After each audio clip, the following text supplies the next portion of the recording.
Halo semuanya, selamat datang di channel Fitra Eri. Mohon maaf, sudah agak lama saya belum update lagi tentang Hyundai Ioniq 5 ini karena banyak sekali kesibukan yang lain. Tapi kemarin saya udah ngajak ayah saya dan keluarga saya jalan-jalan, tuh bisa lihat di beberapa video sebelumnya. Namun saya belum pernah bikin video secara gamblang ke Anda semua. Apa alasan yang membuat saya berani mengambil Hyundai Ioniq 5 ini, termasuk SPK sebelum saya mencoba mobilnya. Dan di video kali ini saya akan beritahukan 10 alasan saya kenapa saya bulat tekadnya untuk mengambil Ioniq 5 ini. Alasan pertama tidak lain dan tidak bukan adalah model eksteriornya yang luar biasa kalau menurut saya. Karena ini benar-benar bagaikan mobil konsep yang langsung dikasih plat nomor, bisa jalan. Ini benar-benar dari pertama kali Hyundai mengeluarkan model ini sebagai konsep, ini mirip sekali. Bahkan lihat, sampai panel pintu. Nah, ini panel pintunya juga ngebuka sendiri kalau saya ngedeket karena saya ada kuncinya. Tapi kalau misalnya dalam kondisi terkunci, lihat rata semua, bagaikan mobil konsep. Pahatan-pahatan di spakbor, lampunya Masya Allah, ini keren sekali lampunya, bentuknya. Dan patahan ini seperti kertas dilipat. Velgnya, terutama yang velg 20 incinya ya, bentuknya dan keseluruhan proporsi dari mobil ini keren. Apalagi dia menggunakan bahasa desain parametric pixel. Jadi di mana-mana ada pixel seperti mobil zaman dulu. Pixel, kemudian lampu belakang juga pixel, banyak bagian interior juga nuansanya itu pixel. Ini benar-benar seperti mobil masa depan yang dirancang di masa lalu. Retro futuristis, super cool tampilannya. Makanya sebenarnya saya SPK di IMS itu sebenarnya formalitas saya SPK. Tapi dari pertama kali mobil ini keluar di dunia, saya sudah nanya ke Hyundai apakah akan masuk, dan begitu mereka konfirmasi ke saya, iya kemungkinan akan masuk. Saya bilang saya pesan satu, kapan boleh SPK. Akhirnya SPK pertama kali itu bisa di IMS. Tapi itu alasan pertama saya tidak lain dan tidak bukan adalah desain eksteriornya. Alasan kedua adalah jarak tempuh versus harga. Kenapa itu penting ya? Itu adalah salah satu faktor terpenting di mobil listrik, jarak tempuh berbanding harganya. Karena jarak tempuh sangat diperlukan untuk sebuah mobil listrik, mengingat pengisian listrik tidak secepat mengisi BBM. Tapi untuk jarak tempuh yang panjang biasanya dibutuhkan baterai yang besar. Dan kalau baterainya besar biasanya harganya mahal karena baterai itu masih sangat mahal. Nah, Ioniq 5 ini menurut saya memiliki rasio antara jarak tempuh dan harga yang paling value for money saat ini. Bayangkan jarak tempuhnya itu untuk yang tipe tertinggi, yang long range signature seperti ini dengan baterai 72,6 kWh itu bisa mencapai 451 km. Dan itu klaimnya mereka ya. Karena saya pada saat pakai Kona elektrik, saya selalu mendapatkan hasil lebih baik daripada klaim Hyundai. Nah, 451 km itu jarak yang jauh, dan 72,6 kWh itu adalah kapasitas baterai yang besar. Makanya pada saat saya tahu spek mobil ini di luar negeri, saya menyangka harganya akan mungkin di 1,2 atau 1,3 miliar rupiah. Bahkan masih ada juga mobil listrik yang di harga 1,2 sampai 1,3 miliar rupiah baterainya jauh lebih kecil daripada Ioniq 5 ini. Tapi nyatanya enggak. Begitu saya dengar harganya yang paling tinggi di kisaran 800-an, ini 829 juta rupiah yang long range signature ini, saya langsung pikir, wah ini the best dari sisi range dan dibandingkan dengan harganya. Jadi range versus harga itu adalah alasan kuat kedua saya memilih mobil ini. Alasan berikutnya adalah teknologi penggerak listrik yang dimiliki mobil ini. Jadi sekarang mobil listrik itu lagi booming, lagi banyak pabrikan mengembangkan mobil listrik, dan Hyundai udah belajar dari Ioniq dan Kona elektrik, dan sekarang mereka memasukkan arsitektur penggerak listrik yang baru total di mobil ini. Yang pertama, secara basis mobil ini tidak sharing dengan tipe lain yang bermesin bensin atau diesel, tapi benar-benar platform khusus electric car. Dan teknologi di dalamnya ini adalah yang mereka sebut sebagai arsitektur 800 volt. Jadi tegangannya tinggi dan memungkinkan mobil ini untuk di-charge dengan daya yang sangat besar. Sebagai perbandingan, Kona elektrik dan kebanyakan mobil listrik lainnya itu maksimal di-charge dengan fast charging itu 50.000 watt atau 50 kilowatt, yang mana itu juga sebenarnya sudah cukup cepat. Tapi teknologi terbaru di Ioniq 5 ini memungkinkan mobil ini bisa diisi ulang sampai 350.000 watt, 350 kW, yang artinya kalau misalnya kita ada chargernya yang 350 kW, itu dari 0 sampai 80% hanya butuh waktu 18 menit. Dan hanya 5 menit ngecharge, kita akan mendapatkan range 100 km. Tapi memang belum ada charger itu. Charger di Indonesia sekarang kebanyakan 50.000 watt. PLN bilang ke saya mereka sudah punya yang 200.000 watt, tapi dipakai dulu untuk G20. Semoga habis G20 itu bisa disebar. Dan 200.000 watt juga sudah sangat cepat. Tapi minimal mobil ini future proof. Jadi dia di masa depan ketika sudah ada charger yang sampai 350.000 watt, mobil ini bisa memanfaatkan charger itu secara optimal. Iya, mobil listrik barang baru dan saya senang Ioniq 5 ini memakai teknologi penggerak listrik yang paling baru juga. Alasan berikutnya, ya nggak penting-penting amat sih alasannya, tapi sudah lama saya menginginkan memiliki mobil yang warnanya doff, asli dari pabriknya. Dan untuk pertama kalinya Hyundai menyediakan warna doff untuk Ioniq 5 ini. Jadi langsung nggak pakai pikir panjang, ketika saya SPK nggak pakai aduh warna apa, saya langsung pilih Gravity Gold Matte yang walaupun dibilang mereka sebagai gold, tapi kenyataannya lebih dekat ke silver. Walaupun harga warna ini 3 juta rupiah lebih mahal, tapi ini langsung warna yang saya pilih dan ini keren banget, bikin nuansa futuristisnya itu makin keluar, sekaligus juga terlihat makin ganteng dan makin garang mobil ini. Nah ini, Ref, nggak apa-apa matahari berubah gini? Aman, masih aman. Aman. Nah oke, berbicara soal matahari, memang musuh dari cat adalah matahari, sinar ultraviolet yang bisa membuat cat itu kusam. Tapi khususnya di warna doff ini, musuh berikutnya adalah stone chip. Karena warna doff memang keren, tapi saya harus jujur, merawat warna doff, apalagi mereparasi warna doff itu tidak semudah warna biasa. Dan setelah saya mendapatkan mobil ini, yang langsung saya lakukan untuk melindungi cat doff-nya adalah hal ini.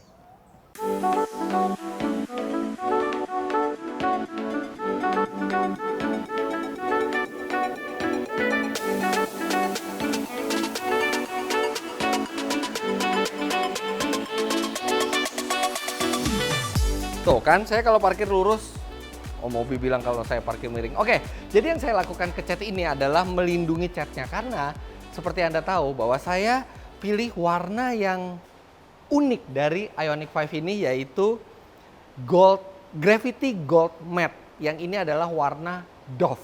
Menurut saya warna doff adalah warna yang paling pas untuk mobil ini. Jadi kesan futuristisnya itu dapat. Tapi seperti kita tahu, merawat warna doff itu tidak mudah, apalagi memperbaikinya kalau sampai terjadi apa-apa. Karena tidak banyak bengkel yang bisa mereparasi cat doff ini secara sempurna.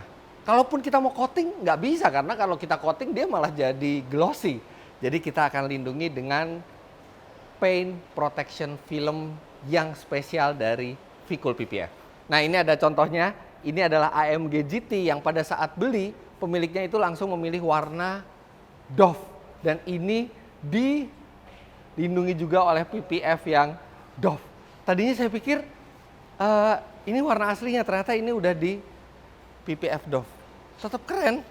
Nanti kita tunggu hasilnya yang Ioniq 5. Nah, ini dia Vicul Paint Protection Film yang doff. Jadi kan mereka ada dua, ada yang glossy, ada yang doff. Yang doff ini biasanya dipakai untuk membuat mobil yang warnanya glossy menjadi doff. Tapi ternyata dia juga bisa digunakan untuk melindungi yang doff tanpa mengubah warnanya. Ini saya udah coba minta tempel. Ini dia, ini nggak kelihatan kalau dari jauh, baru kalau dari dekat ini pun karena ada ininya ya, pinggir-pinggirnya ya. Tapi ini jadi warnanya sama, dan kalau di sini kan dia kasar-kasar gitu ya. Tapi kalau di sini ini jadi halus, tapi tetap Dove. Nah, jadi warnanya tetap sama, tapi yang jelas terlindungi. Satu, terlindungi dari sinar ultraviolet, kemudian terlindung yang penting dari stone chip, goresan-goresan tipis, yang itu banyak sekali. Kalau misalnya apalagi kita membuntuti mobil di jalan yang agak kotor, banyak kerikil. Nah, ini bisa melindungi, bahkan dia bisa self healing. Kalau misalnya scratch itu dia bisa sembuh sendiri sampai derajat tertentu ya. Kalau misalnya nggak terlalu dalam, dia scratch, dia bisa sembuh sendiri kalau misalnya kena sinar ultraviolet dari matahari. Jadi ini adalah yang pas untuk melindungi mobil ini karena dia juga warnanya bening. Dia Dove tapi bening, jadi dia akan ngikutin warna asli dari mobilnya. Oke, sekarang kita tinggal langsung dikasih Vicul PPF yang Dove dan langsung lihat hasilnya seperti ini. Wah, sudah jadi. Wah, warnanya benar-benar dipertahankan ya. Dan benar-benar properly Dove. Hampir nggak bisa bedain. Dan kita pakai kombinasi, jadi yang di bawah ini Dove. Pokoknya semua panel Dove itu kita pasang PPF yang Dove. Dan untuk yang glossy, finishing glossy seperti ini, kita pakai Vicul PPF yang glossy. Wah, ini makin tenang rasanya. Oke. Every detail, bahkan sampai sini nih. Ini tuh susah banget di stikerin dan somehow teknisi dari Vicul PPF bisa nih titik 5 ini. Ini karena ini tuh nonjol. Ya karena memang teknisi yang memasang Vicul PPF itu bukan yang biasa-biasa. Mereka bahkan sudah di training sampai ke luar negeri untuk bisa menempel lapisan film protektif ini secara proper. Aduh, senengnya punya mobil Dove pertama kali dan sudah terlindungi dengan Vicul PPF. Berapa total biayanya? Memang harganya sedikit lebih mahal dibandingkan yang glossy. Jadi kalau untuk mobil seukuran ini, glossy itu di kisaran 50 juta rupiah. Kalau yang ini di 55 juta rupiah. Tapi proteksinya dijamin 10 tahun. Dan dia bisa self healing kalau ada baret kecil. Tapi yang penting sekarang kena stone chip semua udah aman, hati sudah tenang, cat mobil terproteksi dan selama 10 tahun nggak perlu melakukan perawatan cat sama sekali. Ya paling tinggal setahun sekali minta dicek di Vicul PPF. Oke, kita langsung balik ke tempat syuting yang tadi.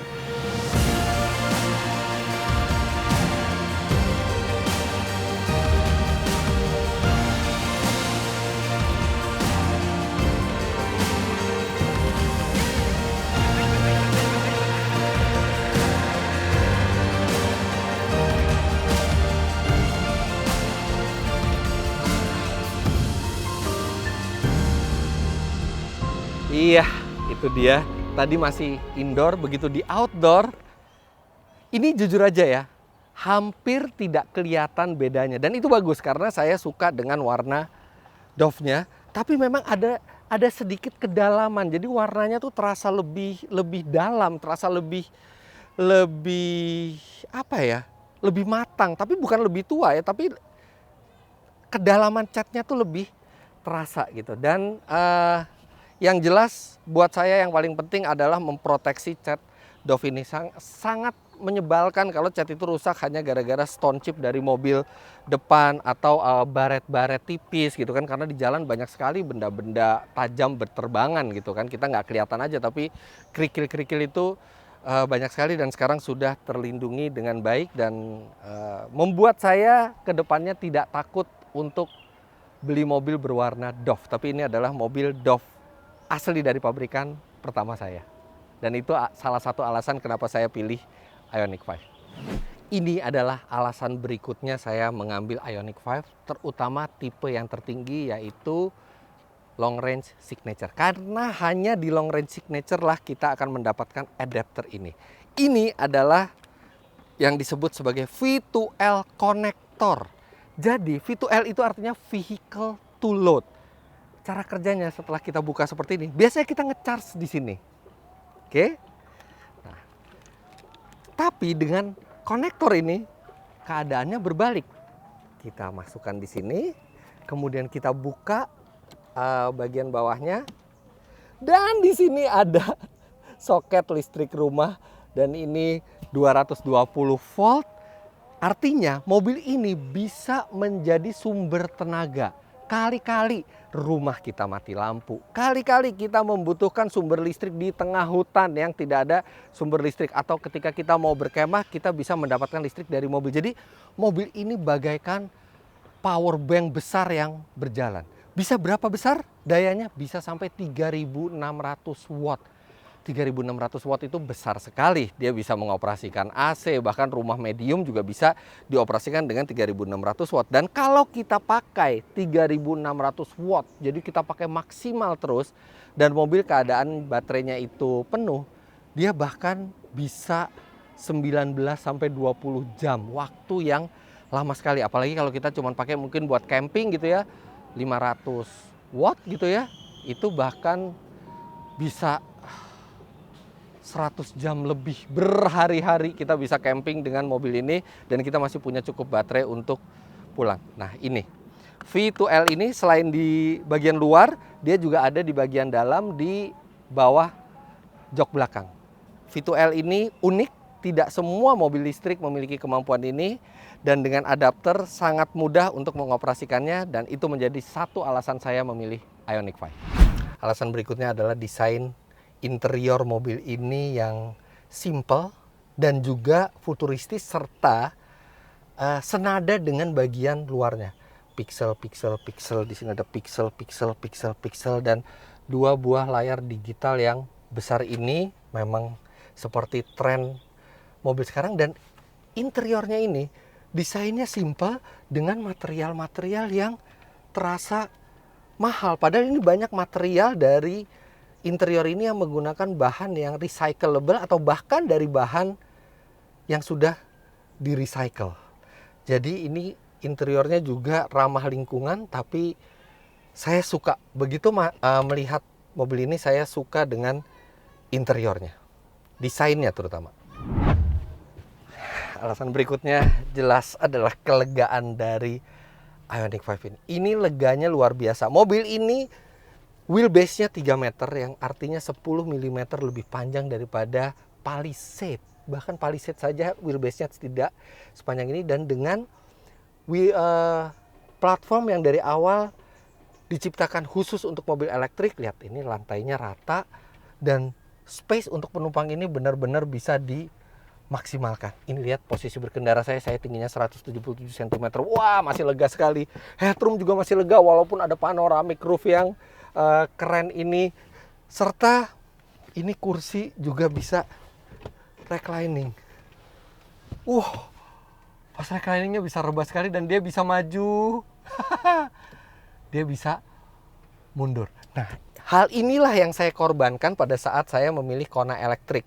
Karena pada saat Kona elektrik bukan kelegaan ruang yang menjadi alasan saya, bahkan di situ sempit belakangnya, tapi yang ini lega sekali, dan tidak akan ada komplain berapapun tinggi Anda untuk duduk di sini. Bahkan untuk yang kursi depan juga tersedia relaxation mode, jadi Anda bisa rebah bahkan dengan sandaran kaki. Tapi ini yang di belakang sih luar biasa leganya, dan ini jelas jadi alasan saya pilih mobil ini, karena akan menyenangkan juga untuk keluarga, bukan hanya untuk dibawa sendiri.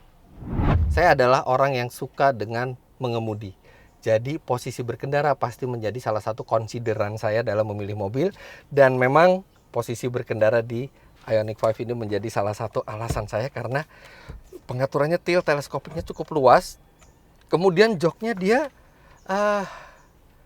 cukup tinggi sampai paha itu tersanggah dengan baik, tapi tidak terlalu tinggi sampai membuat kita kaku membawa mobilnya. Jadi pas. Memang bukan posisi berkendara mobil sport ya, tapi untuk mobil keluarga ini posisi yang sangat menyenangkan, dan pasti tidak akan melelahkan di perjalanan jauh.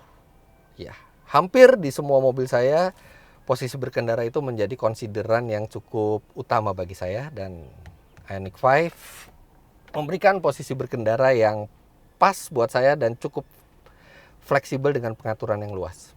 Alasan berikutnya, saya tuh lagi suka fitur radar ya, terutama adaptive cruise control, lane keep assist yang bisa membuat mobil itu nyetir sendiri gitu. Dan mobil ini punya.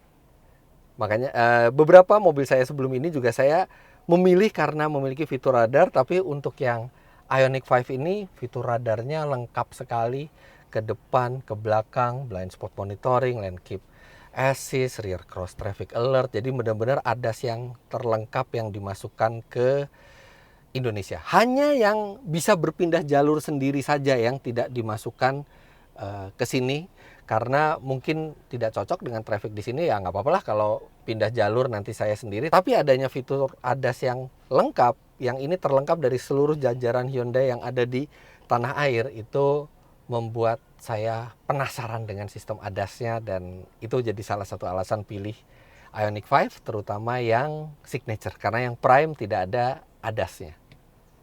ADAS itu adalah Advanced Driver Assistance System. Last but not least, kenapa saya percaya dan langsung SPK mobil ini adalah pengalaman menggunakan Hyundai Electric. Saya 1,5 tahun memiliki Kona EV atau Kona Electric, itu puas. Benar-benar semuanya seperti yang saya expect. Jarak tempuhnya ternyata lebih panjang dibandingkan klaim pabrikannya. Penyaluran tenaganya menyenangkan, sistem listriknya reliable, tidak pernah ada masalah sama sekali. Dan yang terpenting, jaringan after sales Hyundai itu semuanya sudah ready untuk merawat dan memperbaiki mobil listrik. Walaupun perbaikan saya nggak pernah perbaikan, tapi minimal untuk perawatan itu luar biasa luas dan mereka sudah sangat siap untuk ekosistem mobil listrik. Jadi pengalaman yang menyenangkan sebelumnya dengan Hyundai Kona Electric membuat saya percaya membeli Ioniq 5. Nah, itulah 10 alasan saya kenapa saya memilih Ioniq 5. Tapi itu kan alasan saya. Sekarang saya akan kendarai mobil ini dan ceritakan ke Anda pada saat saya mengendarai mobil ini, apakah sesuai dengan ekspektasi saya, bagaimana rasanya, bagaimana impresi pertamanya, apa saja yang sesuai ekspektasi, apa saja yang tidak sesuai ekspektasi. Langsung kita jalanin. Sekarang udah nggak takut jalan, udah terproteksi oleh Vicul PPF.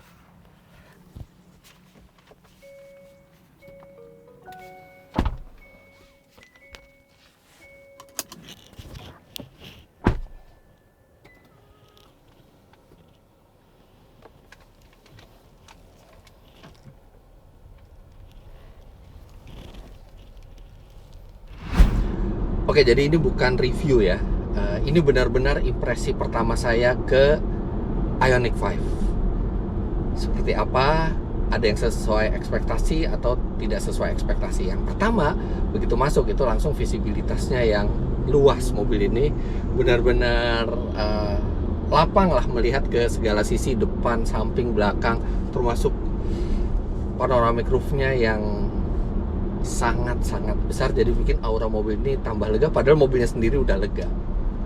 Hal kedua yang saya rasakan adalah bantingannya enak. Ini mobil jauh lebih enak daripada Kona Electric. Kona Electric itu cenderung keras, ini cenderung nggak empuk-empuk banget ya, tapi lebih cenderung ke arah empuk, dan bantingannya tuh dewasa. Jadi enak di polisi tidur, enak di jalan yang agak rusak itu enak, apalagi di jalan tol seperti ini benar-benar tenang bantingannya dan nyaman.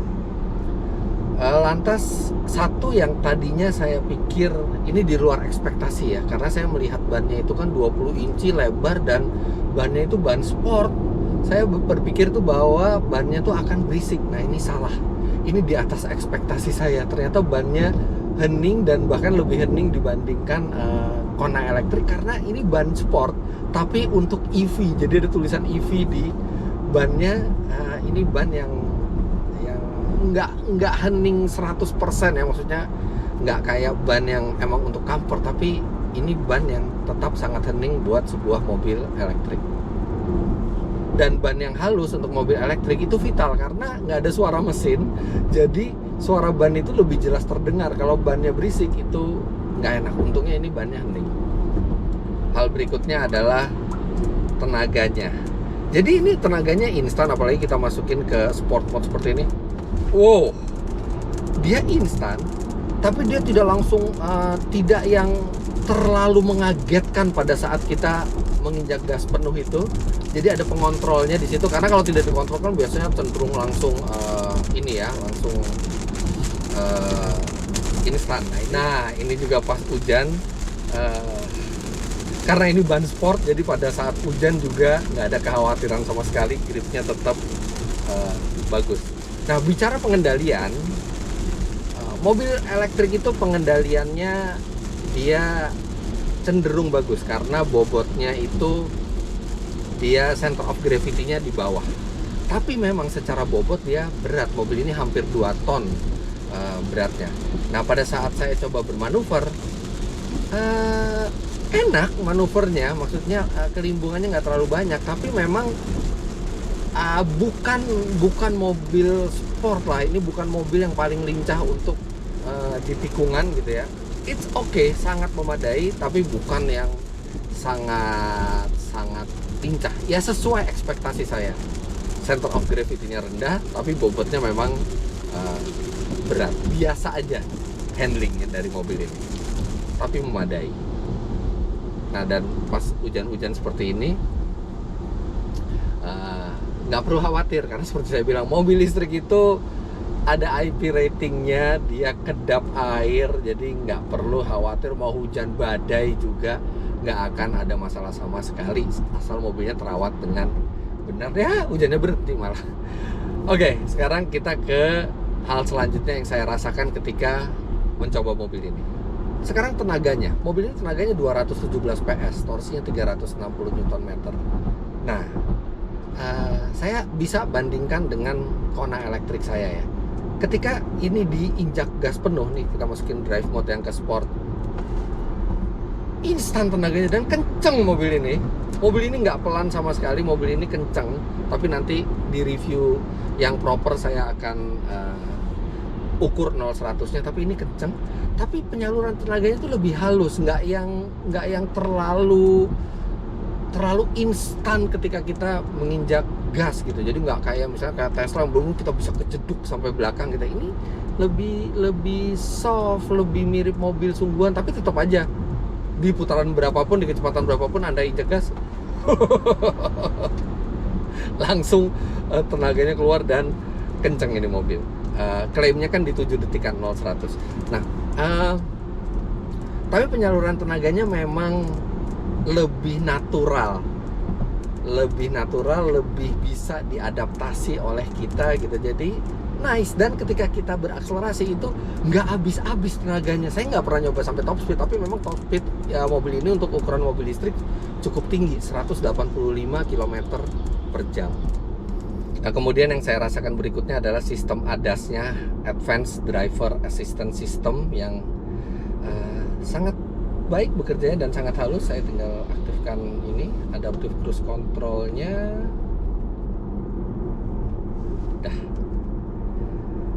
Udah deh, dia akan menjaga jarak ke mobil di depan, dan setir juga akan menjaga mobil tetap berada di jalurnya. Dan ini kinerjanya sangat halus karena dia bukan hanya kamera tapi juga dilengkapi dengan radar di depan, dan setirnya juga bisa mengikuti dengan baik walaupun memang setiap berapa detik sekali harus dipegang. Jadi ini sistem ADAS-nya ADAS yang proper, sangat proper. Kemudian karakter tenaganya. Oke, ini mobil listrik, artinya tenaganya dia akan instan. Dan itu benar kalau kita masukin drive mode-nya ke yang sport, kita gas, kenceng ini mobil kenceng.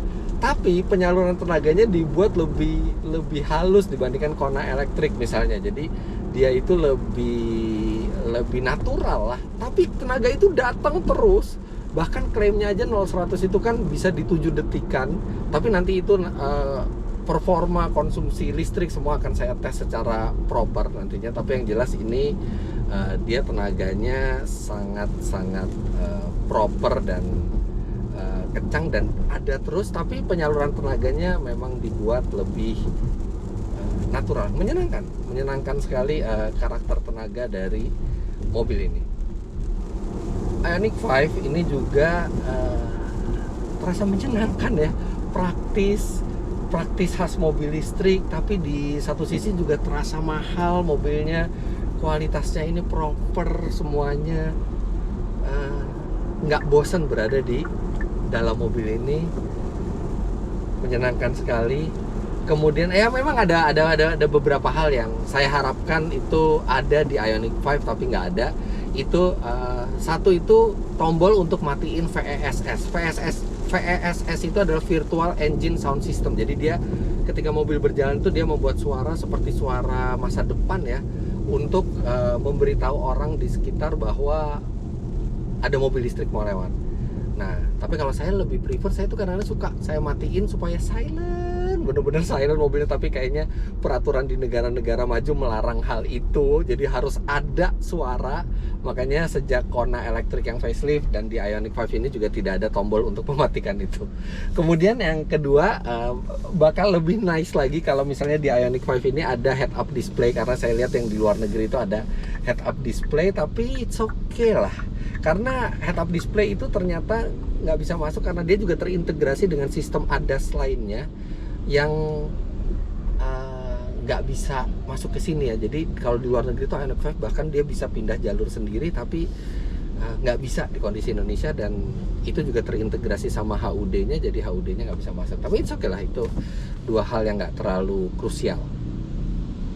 Kemudian yang saya rasakan berikutnya pada saat pertama kali bawa mobil ini, karena ini adalah Ioniq 5 pertama yang di-delivery ke konsumen di Indonesia ya. Ini udah dikonfirmasi.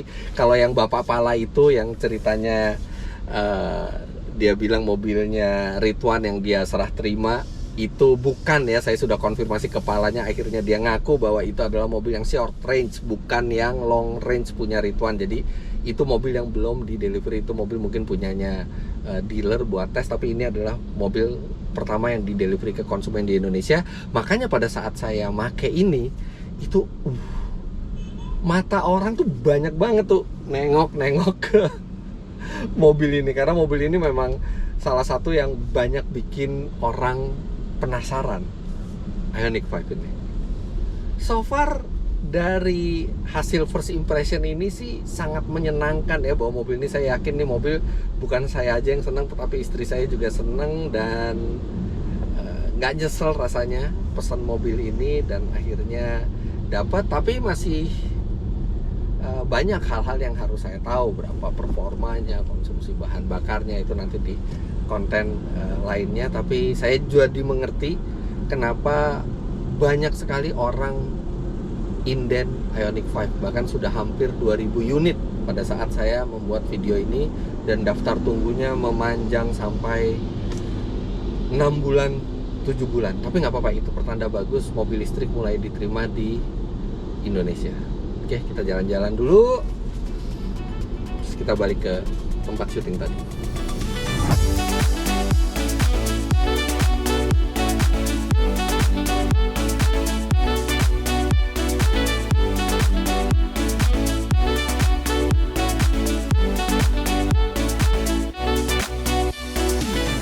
Ya, jadi begitulah 10 alasan saya memilih Ioniq 5 dan impresi pertama saya ketika membawa mobil ini. Dan kedepannya masih akan ada konten-konten yang saya buat, karena saya juga penasaran berapa konsumsi energinya, berapa biaya untuk menjalankannya, bagaimana perawatannya, apa saja kelebihannya, dan yang penting juga apa saja kelemahan dari mobil ini ketika dipakai berjalan dengan jarak yang panjang. Apalagi sekarang saya fleksibel karena ini mobil punya sendiri, jadi nggak perlu dibalikin ke APM, tapi itu nanti akan saya buat di rangkaian video-video berikutnya. Tapi saya berterima kasih ke Anda semua yang sudah nonton konten saya, terus nonton dan berinteraksi tentang konten mobil listrik yang akhirnya membuat saya sampai 2 kali membeli mobil listrik. Ini adalah mobil listrik kedua saya.